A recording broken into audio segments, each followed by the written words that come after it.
I'll say roll them, and then I will start. All right. Hello. Thank you so very much for taking time to come see this talk. This talk is primarily about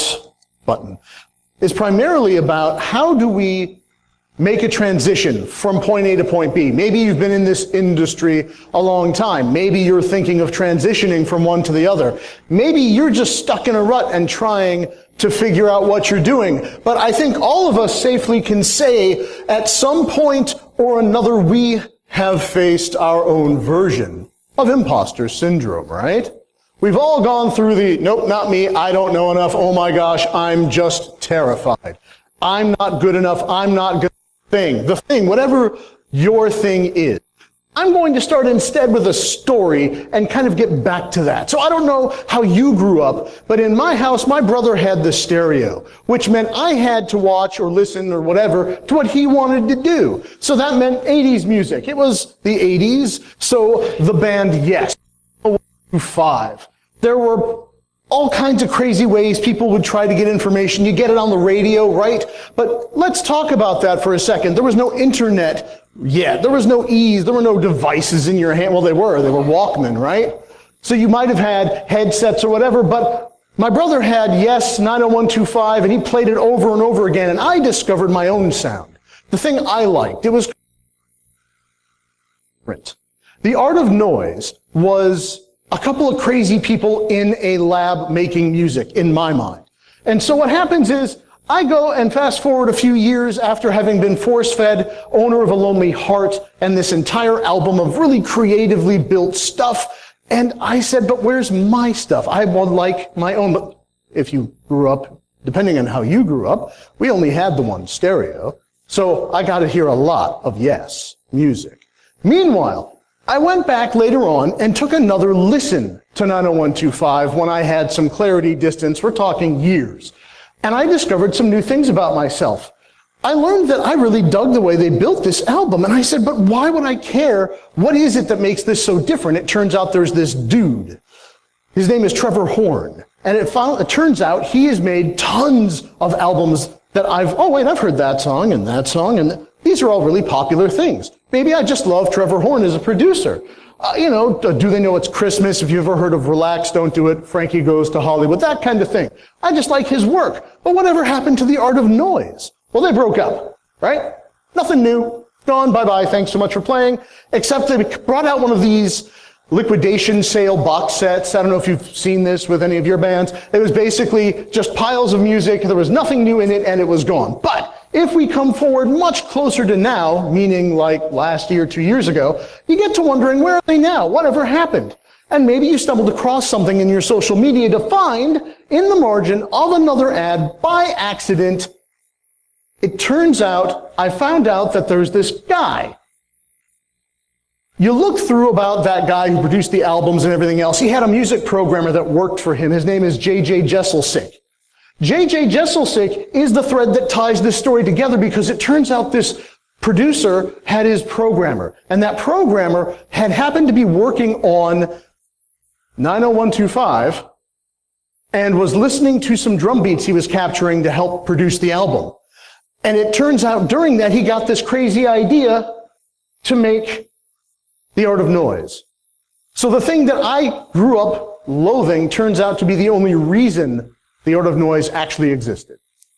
That is a huge thing to me, right? What if it turns out this thing that drove you crazy as a younger person turns out to be the catalyst that created something you absolutely loved? How do you deal with that in your head? But that's kind of like the way that our careers work, isn't it? Because your career, and I need to get up here so I can see a reference to my slides, your career is like that. It takes time to learn and grow. It takes time for you to figure out what direction you want to go in, and that's what this is really going to be about. Because I've found it is immensely rewarding to be able to help people find their path, right?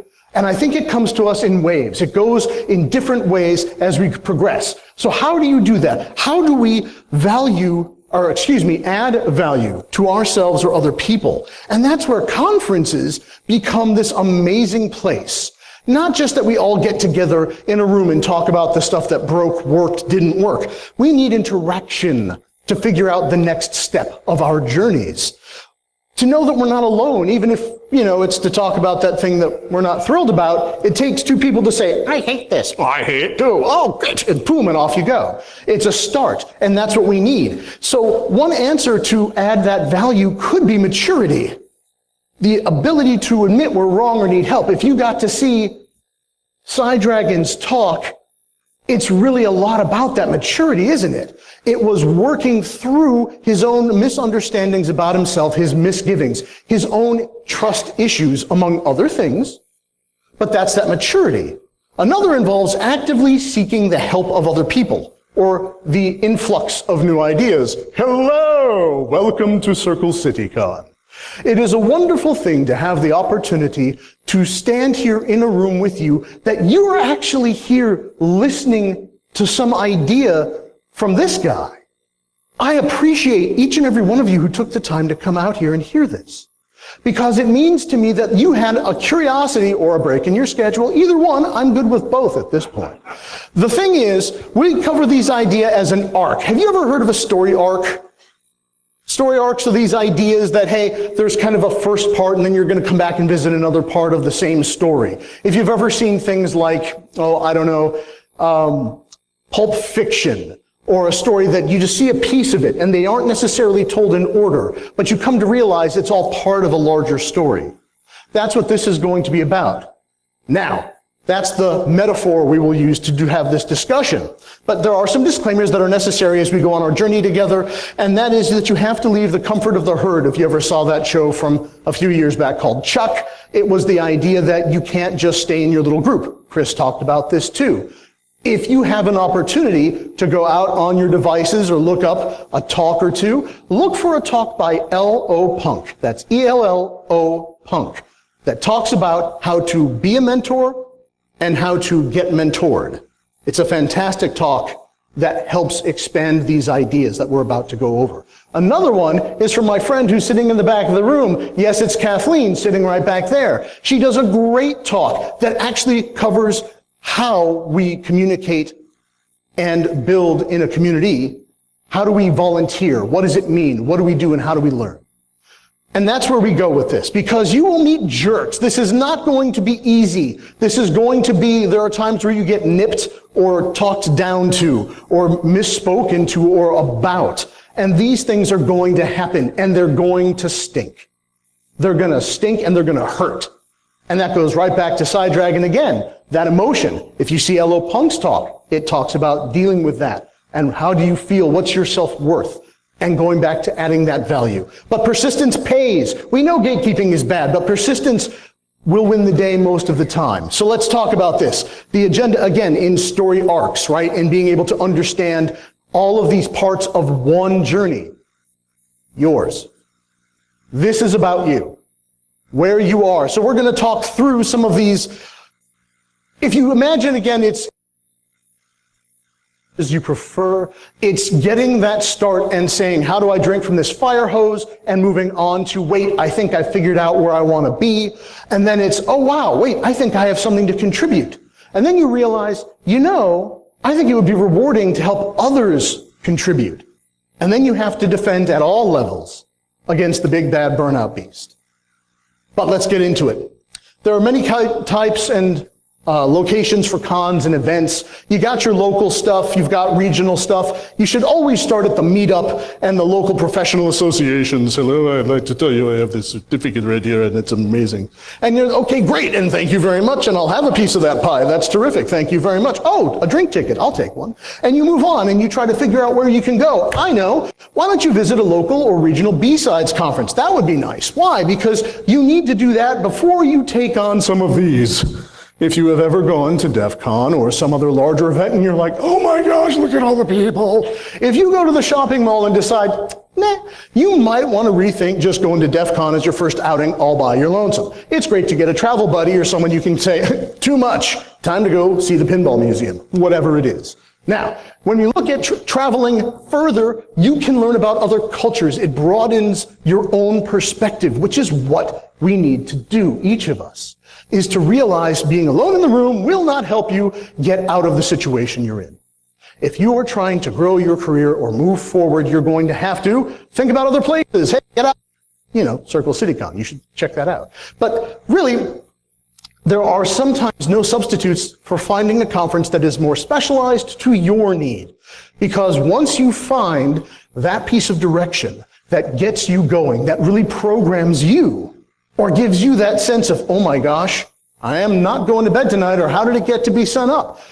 You've maybe found it. And there are specific events just for you. But let's keep going a little bit broader than that. There are going to be times it's necessary to bite that bullet and go on behalf of your company or on behalf of your profession and go do the corporate. It is important. It is part of life. And you will hear in a group like this a wide range of experiences. That will not be yours. Yours is unique to you, and you need to embrace that fact because there will be opportunities that other people may or may not understand, but you yourself might grow to realize. And by the way, sometimes it's okay to skip the restroom, apparently. I don't know. No, it's the people who do CTFs, those who take part in challenges, sometimes fall in. And that's okay too, because you need those capture the flag events to learn where your limits are and what you can grow in. It's another way to do the same thing. In my mind, the conference to your career is the same. It's just a much longer engagement because it's the course of your entire career. In your career, raise your hand if you have ever said, I don't feel like going out there right now. I'm just going to stay home instead. Thank you. Okay. Now let's move on to another one. Hey, we have an event coming up across town. Who wants to go? Right? Why did you raise your hand? Well, I don't have to sit at the desk today. Or is it something that you can actually leverage and dig something out of? Hey, we need you to go talk to this vendor and help figure out a situation. It doesn't sound exciting, but maybe it is to you. It depends on you. But let's move forward. Let's start with that career level 1. If we were doing this as a D&D game, you get out the dice and you roll. Level 1, you go to fight the chickens in the yard, right? Because you got to get experience somewhere. Don't mistake your local groups. Don't mistake the value of that local support job. The first step is stepping out of the comfort zone, getting away from the herd. This seems logical. See, part of this talk is engineered to discuss those who say, I'm an intern. I literally had this conversation yesterday morning. We have an intern who's come to work with the unit I work in. They said, I have no idea what I want to do. Actually, she doesn't sound like that, so please don't think that's supposed to be an impression. And I'm not going to try, it would be bad. Because they sound much nicer. The point is, when you're looking into what next, if there's a gray cloud going in your head, then this is a good thing to consider. Talk about the maps. What rings are there that you need to step out and consider? Once you get out and find the thing that kind of interests you a little bit, let's just talk about what experience you're expecting to get at level 1 when you're fighting those chickens. You're going to have to look at that first conference, and I can't talk about other people, but it is literally like drinking from a fire hose.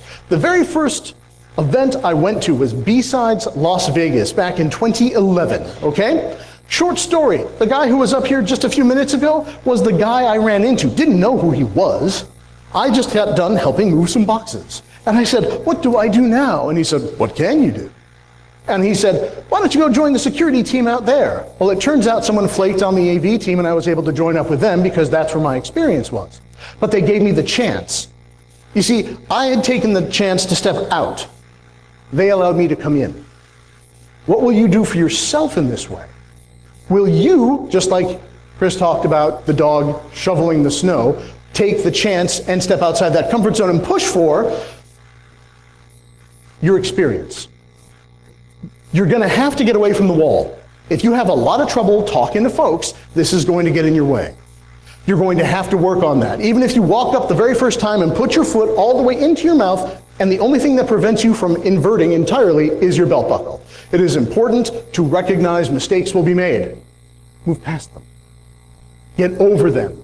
That's not easy. I'm the guy sitting up here and saying, so thanks, I appreciate you telling me that. But why are these other people here? What are they doing? Why are they doing it? Why are they trying to share what they've learned? Is it because they want to stand up here and be able to say, hey, look at me, I'm on stage? Because I got news for you. This is terrifying. But public speaking, you get up, start in your local group. Why? Because this is part of what builds you. This gives you the room to grow. You have to be able to focus on yourself this way and recognize it. Normally you go out to an event, you talk to some folks, it was nice, I had some pizza, maybe a little bit of something else. You're done, you move on, and it doesn't mean a thing to you. But what if you stopped and took a note, went out, met 6 new people? Maybe you reach out to those people and see what they're doing next weekend, or you look for another event where you can connect, because that will give you the opportunity to build the thing you don't know yet how to do. But more than that, you have to get exposure to the names, faces, companies, groups in the area. Why? Because you don't know, at some point, the bridge you build today may be the one that saves your bacon tomorrow. You must take that time. You must make that time. Now, there's life, there's family, there are reasons, there are always excuses. But this is one of those things, I'm not going to lie to you, you never know when you have to call on these people to move things forward for you because you got stuck. Or the manager doesn't like you. Or you got a coworker who's making inappropriate something. Whether it's advances, statements, work items, lighting things on fire every day and you're having to put them out. There are always reasons where it becomes necessary to move ahead or differently or sideways or just out. So, ask if there are local events and classes that can be taken when appropriate. But more about that is learn how to, when we're giving back, how to find things around, right? See if there are ways in your own workspace that you can help with to grow. Because when you turn out to be the person to ask for help. Maybe you don't know. Maybe it's the willingness to partner with someone on a project. Maybe you can go and do a task you normally don't enjoy doing whatsoever. But in so doing, you demonstrate your value to others and maybe you help someone else out, which means they're willing to help you out in return. Cool story, bro. Nice. You're just standing up there making a bunch of slides. You'll notice there are no graphics in this deck because it turns out the stories are what are important because this is your story. And your version of this is different and unique to everybody. But I don't know you. I've got impossible. The thing you're talking about, that's not me. I got bad news. It's important to grow past that. The time to stop doing that is right now, in this room, right here. Tell yourself. Write it down, take a note, watch the video, email it, whatever. The point is you must push to level 2. It's time to specialize. When I got done, I showed up, I got to go to a meetup and I hung out with a buddy and I'm like, why are we in a Thai restaurant with a video projector on a Wednesday night? He's like, because these people are doing cool things. What contribution can I possibly make to this? I don't do what they do. I am different. I have my own thing. Well, it turns out as you choose your major or decide to choose your own adventure and find out that it's bad to try to pick up the babel fish when it scoots across the floor because you failed to pick up the mail from the porch at the beginning of the game, you learn that you might have missed a piece. That's an old text adventure from Hitchhiker's Guide to the Galaxy reference, for those who may have missed. Anyway, so when you get to that point and you realize, you know what, I found this thing that really makes better sense to me, I'm going to have to figure this out. I don't usually make direct statements, but I believe in being a decent person, and there comes a time to explain that being a generalist is okay. If you have focused all the way down to only being able the person who lifts the bag out of the trash can, and that is all you do, eventually this will be automated and you will have no job.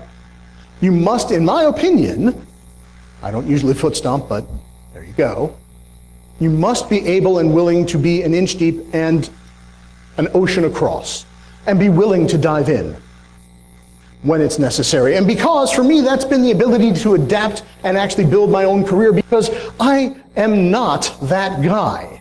Okay, I've got stickers on my laptop, I'm learning about how to apply patches to my bag, but that doesn't mean I know how to break cool things and be all fancy. What I do know, though, is that if you start zeroing in on specific talks and building a progression where you discover the things you like or the things you're paying attention to, you've suddenly discovered you have to step back and recognize that's what's happening. See, in that very first time I went to B-Sides Las Vegas and I had no idea what I was doing, and they let me help with track 3, I sat in a room and sat through talks I would never have chosen for myself. That turned out to be the most amazing experience because it showed me things I would never have said. If I looked at the list and said, what do I want to watch today? I would not have chosen those things. And it opened my head. Not like an actual head wound, I know, but seriously, it gave me, I walked up to almost every presenter and I'm like, that was amazing. I would like to shake your hand because I didn't know what else to do with myself. I had no idea. Kismayanthia, what are you talking about? I used a cell phone to go ahead and trigger this device and then it kicked off this over here and I was halfway around the planet. What? The video's out there. You can actually go back if you look at the 2011 videos for Kismayanthia. You'll see the exact talk that broke my brain. And I thought it was the most amazing thing. And the same thing happened again when I went to DEF CON 2 years later and saw the guys talking about evil Folka. And I met that person too because I said, this is the most ridiculously amazing thing ever. You can actually break into that machine doing those things with it. But I don't do that. Well, what does it mean then? I'm on a mission because a year after my first B-Sides LV, I went to ShmooCon. And my mind was completely wrecked because I saw all these things I never knew you could do with a computer. And okay, fine, but you go to a few of these things and you're like, okay, I go on a trip and I go do a thing, but you need a buddy. If you go to your first big event alone, it will be tough. If you are like me, I need someone to kind of, okay, let's go. Where are we going? Breakfast. Okay. Well, I know how to eat. That's not the problem. But when it comes to, hey, we're going to go out and do this thing, or we're going to go to see this challenge, I want to see this talk.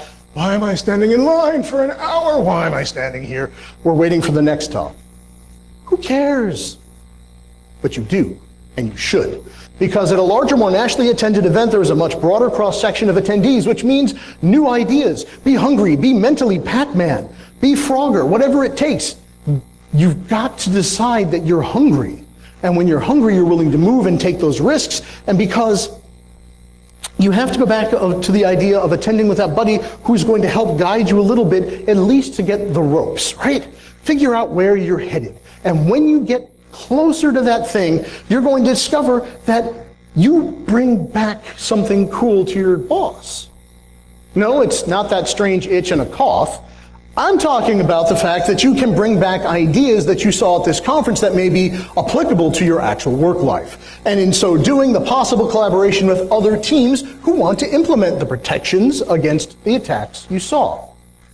See, a lot of these things have been focused around having to step up. And this is the next level of that stepping up. It's level 2. You're not just fighting chickens anymore. Now you're fighting with, I don't know, low-level bunky beasts. Because you're talking about getting closer to middle management or at least being seen. If you watched Monty Python, Flying Circus, they had an entire segment on how not to be seen.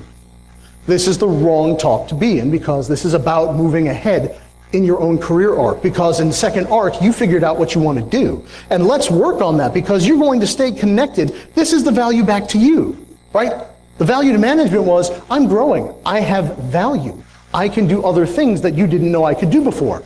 Okay, terrific. But what does it give you? It gives you now new contacts because, hey, guess what? Here's where you have to create a throwaway persona and get on social media.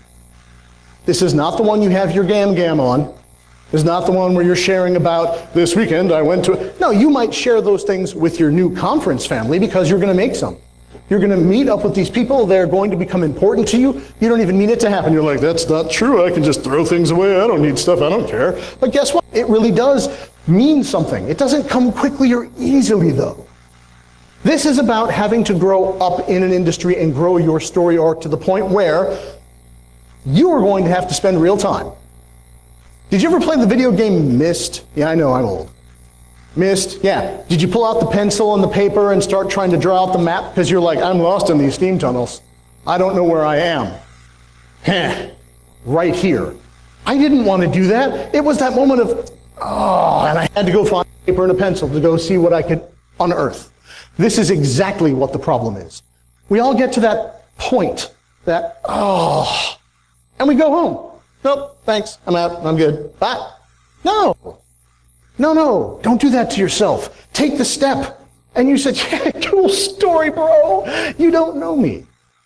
You don't know what I've been through. You don't know what my challenges are. But that doesn't matter because it's another version of this, and it's a block at every level before the end boss. Whatever the end boss is, whether it's going out after 6 p.m. and you leave your room again and don't just order pizza and ice cream to the room and watch reruns of your show that you brought on the streaming device. This is about getting past that because you want to get to the prestige class where you start sharing knowledge, and the only way to get there is to figure out you don't know anything.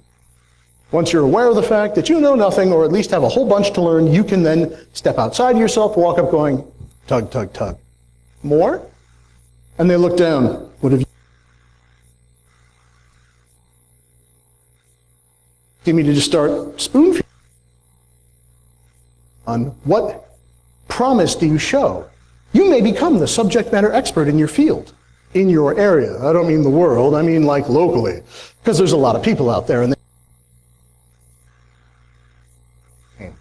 it's okay to mess up. I wrestle with this today, every day. I don't want to start writing this script because I'm going to get it wrong and it will fail. That's my imposter syndrome talking to me. And when I do that, I let it win. And when it wins, I delay, I procrastinate, and wind up having in the next weekly meeting when they're like, what are you working on this weekend? Or this week, excuse me. That script we talked about. Wasn't that last week's work item? But I'm still terrified of it, so I haven't done it yet. It might help to think of this as a progression, right? Let's borrow from some stand-up comics and presenters. Grab your hairbrush and get in front of the mirror, ladies and gentlemen, and record yourself. Time yourself. Because you're about to have to public speak. When you go to present, and you actually watch yourself for the first time and realize you turn into Elvis Presley with a podium, or you just happen to have that nervous tick you never saw before that you just do 1,000 times. And it turns out you could have been a side dancer from Greece or some other popular something. The point is you need to take the long look at yourself, and this is the hardest. Oh my gosh, unless you happen to be in love with yourself and have a picture of yourself in your locker, this is hard because now you have to take a look at it. See, like right now, I know I'm being recorded.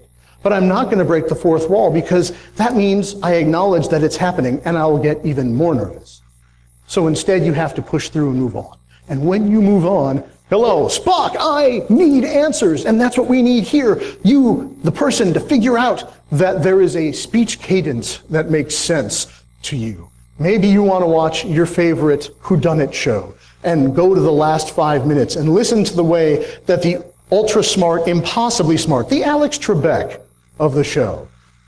Ever see Jeopardy? Who here has watched Alex Trebek on Jeopardy sound amazingly intelligent when we all know he has the cards? But you know what? That's kind of the thing that we have to recognize about ourselves. Again, it's time to step back, look at what we're doing, and realize in many cases we hold the cards if we're willing to stop and look and see where we are. Which of the story arcs are you currently in? Only you can answer it. Or you can have a friend, buddy up, say, I'm looking at this thing and I think I'm here. And they'll, you're still in the middle arc. You're not here yet. But can you adjust your timing when you go to present? You can do so many things to move through more quickly. See, like this great thing, this mouse, to help me move my butt forward, because I have a tendency to talk an awful lot. But it's getting the timing right as we move forward. So realize when you're giving a public speaking thing, you can go through a demo, but you might want to make a backup, and then a backup for that backup. I actually carry a small minion with me everywhere I go because it's the backup of my presentation. It's actually a rubber USB drive, or it's a regular USB drive encased in a little rubber minion object. It's incredibly hilarious, and he's lost a foot, so it looks really violent, but the point is he still has my back. So now let's get out there. And on open mic night, at your local meeting, treat it like open mic night, or hacker karaoke, yo, we're gonna sing. And you need to get out there and present at your local meetup, or your B-sides, but I don't know what to talk about. What have you been learning? What have you been trying to do? What class have you recently done? Maybe you learned how to set up your Raspberry Pi for the very first time and you want to do an intro talk. They'll listen. At the very least, you will start to see, because you must take that step and get the ball rolling. Because as you grow and move forward, you've got to go for it. Get that talk accepted. You've got to polish it. And you've got to give it a try. I myself have a lot of trouble getting it right. Well, I've presented many times. You got Wolf Gerlich here. Yes, it's Kathleen over there. And a bunch of other nice folks. And they're willing to talk to you. Usually if you offer to buy them a coffee or something, you can probably get them to sit down and chat over whatever it is you're looking to learn, or at least get some additional guidance. But if you have the ability to present as part of your repertoire, the value to management is huge, but I don't like presenting. I've got bad news. This is one of those things that is like the vegetables, proverbially, we did not care to eat. Find a way, put them through the blender, mash them, mix them up, whatever it is. Because if you can get this one thing, and that's not clickbait, this will move everything else forward. Because now you start to battle your inner demons about that fear. And the goal is to represent well, by the way, because if you get really good at this and you can talk out loud and see, the people you work for have to know they're still valuable. It's an important little thing. It's almost like talking back. Try to leave some room, but always be ready to support. That doesn't make sense yet. I know it doesn't. But if you've done presentations and you maybe leave room for a question, an obvious question, that would give them during the presentation room to ask a question that you know you have the answer to. That sets them up for success and builds them up. And by the way, that's what this is really about. Building yourself up and the people around you. Because as we work together to start bringing each other up, we provide value back to our coworkers. See, now you start to get a reputation, potentially, if you're agreeable, if you treat others well. Do we have to go back and look at Side Dragon's talk again? Look at Elo Punk's talk about mentorship. Look at Kathleen's talk about how we learn and how you connect and volunteer.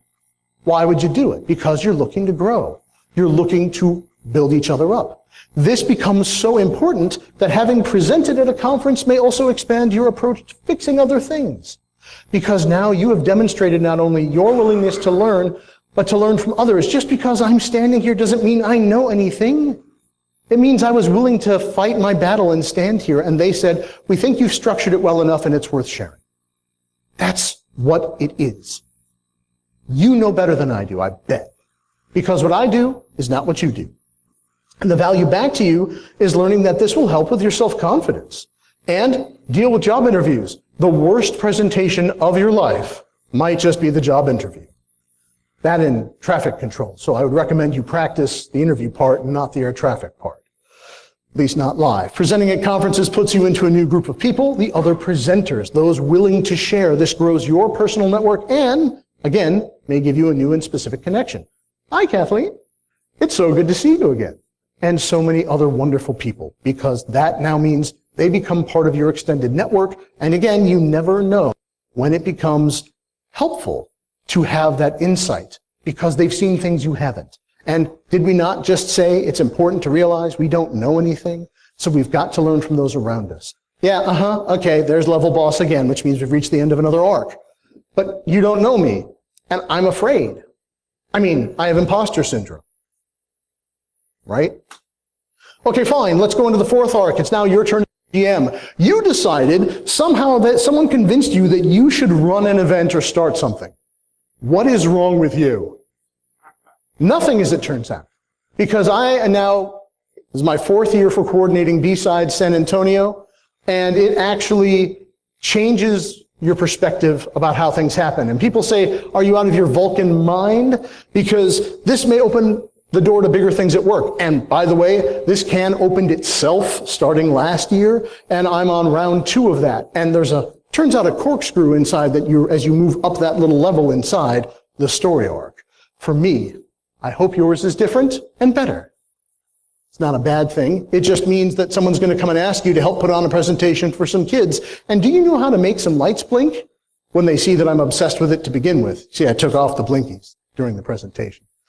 Anyway, this puts us back to how do we leverage this at work? Well, now you have a way to build contacts because now you're doing a thing and people want to look for you to give them an opportunity. You've suddenly put yourself in the odd position of having something they want, whether it's exposure or an opportunity to polish their own skill, or they want to learn something from you or get something from you. It gives you the room for all new challenges. Isn't that awesome? Because you weren't tired enough before. But that's what this is about as you level up and move through that story arc of your career, is getting more things that you can do because you want to grow. Because staying still means getting stagnant. And let me tell you, if you have never had the experience of thinking, I have arrived, I think I'm good, I could do this for about 20 years and coast, this will be fine. And then it all comes crashing down around your ears as you realize, no, that doesn't work. That's not how that goes. And let me tell you, I've had that experience, and it's no fun. I know I'm being recorded, so we'll just say it's no fun. But now, what does this do? What value to you is there when you start running things? Well, now you get help.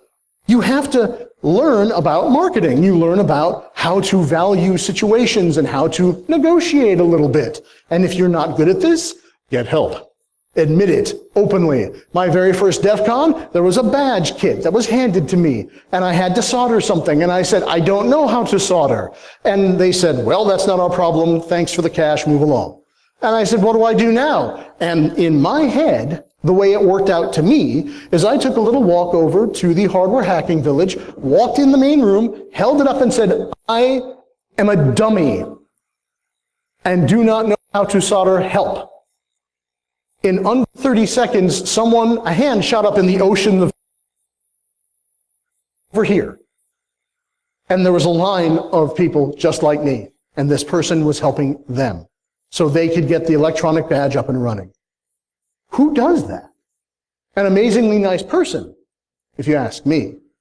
But there was the opportunity again. I don't recommend necessarily walking into a crowded room and shouting something. That's your call.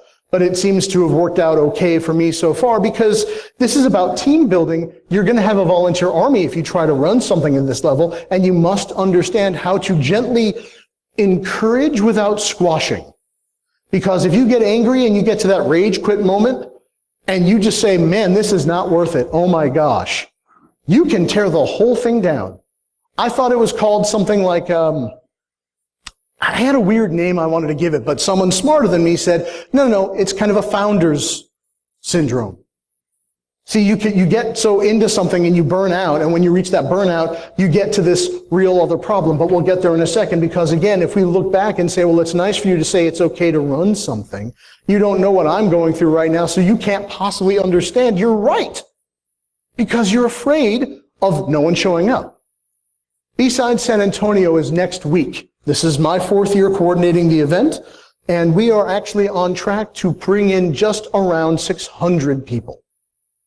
This amazes me. I was handed such an opportunity from someone who did an amazing job, and they handed it off to me, and I had to start over. But we'll get there in a second, because we have to talk about burnout. If you've gone through all of these things, at every one of those level boss moments with the imposter syndrome, there's a risk of the beast of burnout. And when it shows up, it rears its head, you get exhausted too easily. You find you're frustrated for no reason. You get, I don't care. Or you shut down and you curl up into a ball and you watch reruns of your favorite show about 1,000 times. But you look back on those things.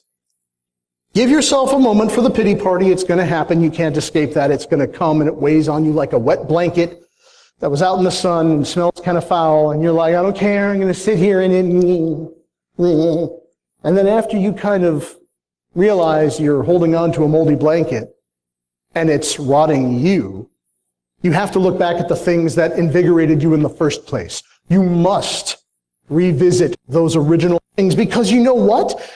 That original thing that got you interested may just open a different door. Seek to reconnect with the origins of an idea and see if there's something now further in a different arc, because you're like, yeah, but I already did level 1. I've done the speed run through Mario, whatever. You've done it, but you haven't redone it. And when you visit it again later on, it's amazing the things you might miss, whether it's your favorite book, an inspirational text, or maybe just a movie you've seen 1,000 times.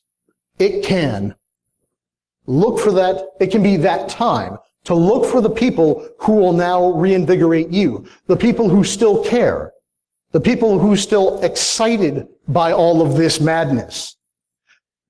On Twitter, because you've all opened social media accounts now, right? You've all chosen a name for yourself because there are 1,000 Johns, Steves, Sallys, and Susies. But how many sciatic nerds are there, or fluffy bunnies, or whatever you want to be called? Make it yours, make it unique, but also realize there are other people out there who need you just as much as you need them. And there is a small cadre of them. There aren't enough of them. See, there was someone yesterday having a rough time, someone who usually took time to give to others. They didn't necessarily stand there in the hallway saying, hug. They shared their notes. They shared their research. They published the information they got from their classes. Who does that? Someone who's trying to build community, that's who. And this person wants so badly to connect and to demonstrate their value, they would go at 110% on their inbuilt reactor. And the beast got them. And they burned out and stopped showing up at all. And so I saw it for what it was, and I tried to offer some encouragement. That doesn't mean it's going to fix all of it. It just means take a moment to realize we're not alone out there. Don't do this alone. This is a community for a reason. That doesn't mean everyone gets along. That doesn't mean there aren't jerks and messy things. This is a soup we swim in. Sometimes you have to go, that tastes good today. And other days it's time to maybe get the strainer out and try something else. There are always going to be different things, but there is still valuable learning to be done. Still, you have to fight back. A wiser friend, a mentor told me that life is like a wave. Know that sometimes you're riding up, the down is coming. If you're down, you come back up. One way or the other, just keep riding the wave so that you can see the next rise. Now the adventure continues. Don't be afraid to revisit this idea, as I was talking about earlier. You may unlock something completely different, a yet undiscovered new level, something you didn't even know about yourself. Just like I learned that the art of noise only existed because the band Yes existed, and because the music programming needed to get done. That changed my life. And it took me 30 years to know that. Because when this all started, liner notes don't exactly share these stories. But to read one article about how this person got their start and what gave them the idea for the band, mind blown. I would never have put those two things together. But now, this brings out that reflection. It takes time to see these changes, and you don't know which arc you're in necessarily. Get someone to help you from the outside to look in. Have those conversations. Write it down on a piece of paper. Use Trello or some other tool that allows you to organize these things.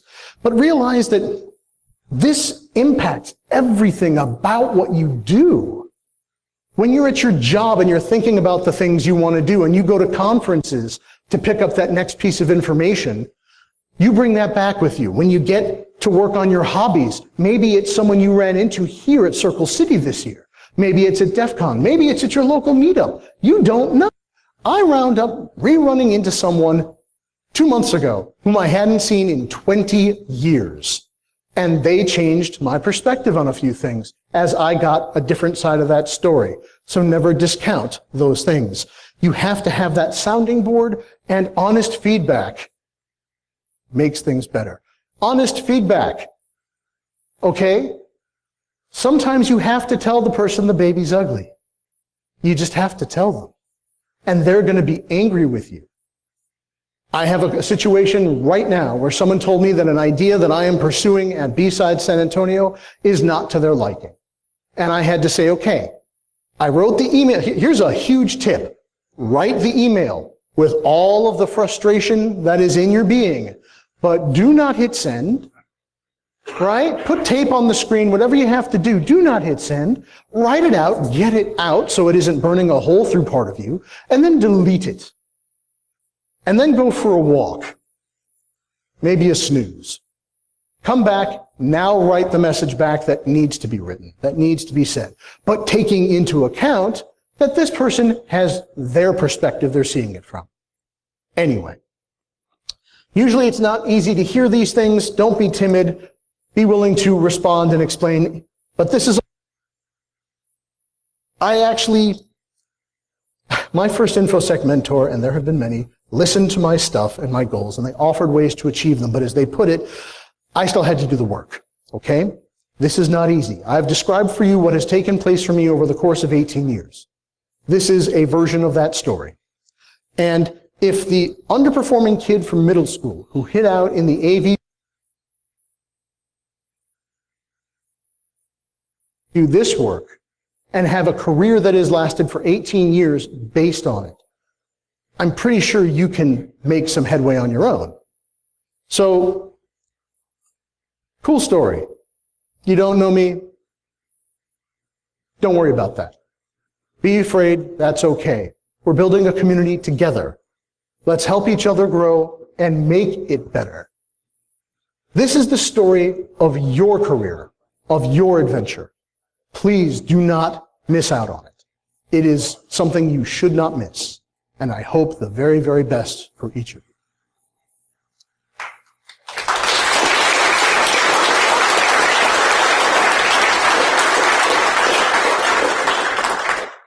How are we for time? Got a couple of minutes. Are there any questions? Yes.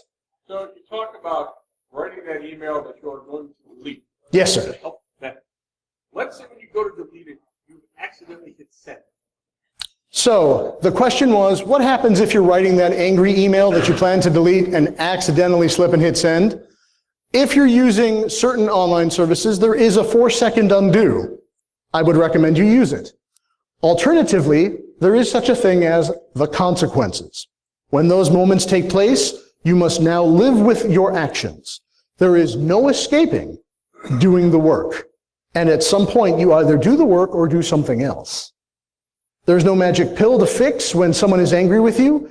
I used to try to do it on the phone. I did phone support for over a decade. And when I'd be on the phone, now there are different levels of support, of course. In those levels, in that mix, I try to joke to kind of lighten the mood. But when the customer, and you just hear a low growling from the other end and you realize that's not going to fly, you have to figure out another answer. And at that point, it becomes yes, no, let me get my supervisor, because there's no fixing that mood. There's only addressing. So if you hit send on that angry one, be prepared. You may have just burned that bridge. And there's no going back. You didn't mean to, but it happens. Any other questions? Yes, sir. Remark, question, and remark. First thing is notepad, wordpad. I've been doing what you said for years. Write it out, so it doesn't get sent out, but in an environment that can save you credit. Good suggestion.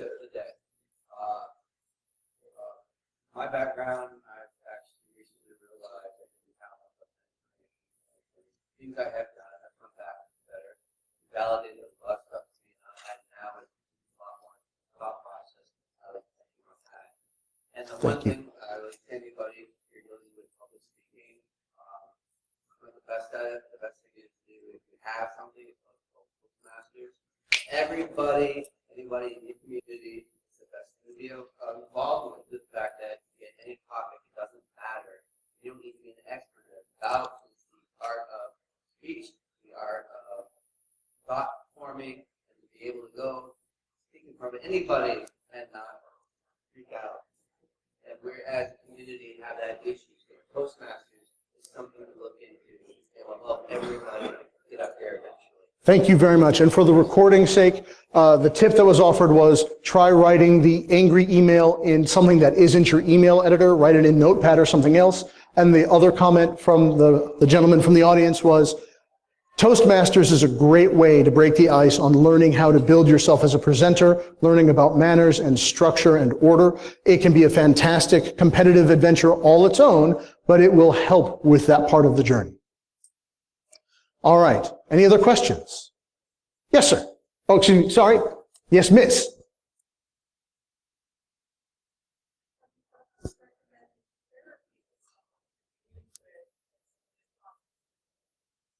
The question was, have I ever suggested someone, pointed them towards therapy as a way to handle some of, or to work on some of the imposter syndrome?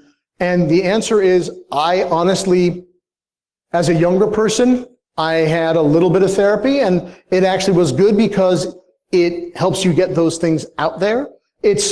You're in some ways, it might be seen as paying someone to ask you the hard questions that other people are unwilling or unable to ask you, to face about yourself. That is a good point. There is a group that's called the Mental Health Hacker Village. Those folks will help discuss through some of those things. That's a good idea as well. Thank you very, very much for bringing that up. Anything else? Yes.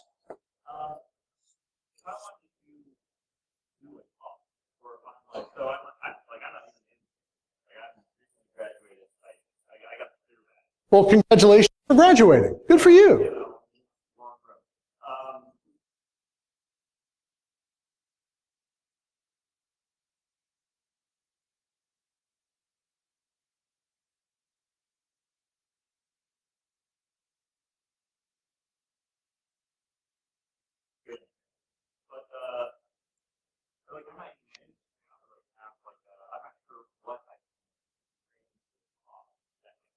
Certainly.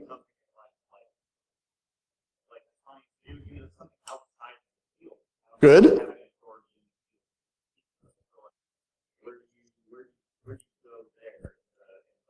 So, to me, and to repeat for the recording, the question was, I just graduated in a different field. I'm not in this field in particular. And tell me if I get this wrong. But okay, so what do I bring to a talk if I'm coming from outside in and I want to know what I should start to talk about? So, to me, since you're asking, I believe the answer lies within. Whatever it is that you found interesting or you've been learning, take that for a minute. It's something you discounted because you've done it 100 times. There's someone else who's never done that, whatever that thing is. So take that, step back from it, look at it and say, okay, I just reinstalled whatever it was. Write that up as your talk. It's the framework to start building from. Because what you're doing is trying to learn how to share information, in my opinion, how to share the information, and then you're going to arrive there. I had a very similar experience about 6 years ago, where I stood in front of the local meetup group and said, I want to talk to you about something. I have a voice. I've got a face for radio and a voice that goes with it, so this will be fine. And they said, you are not allowed to call yourself dumb, you're not allowed to do this, you're not allowed to do that, but we want to hear from you.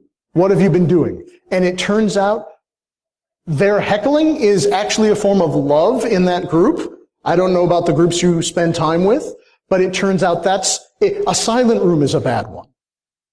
Engagement is engagement. Learning is learning. So whether it's standing up your very first server or figuring out your very first run on how to exploit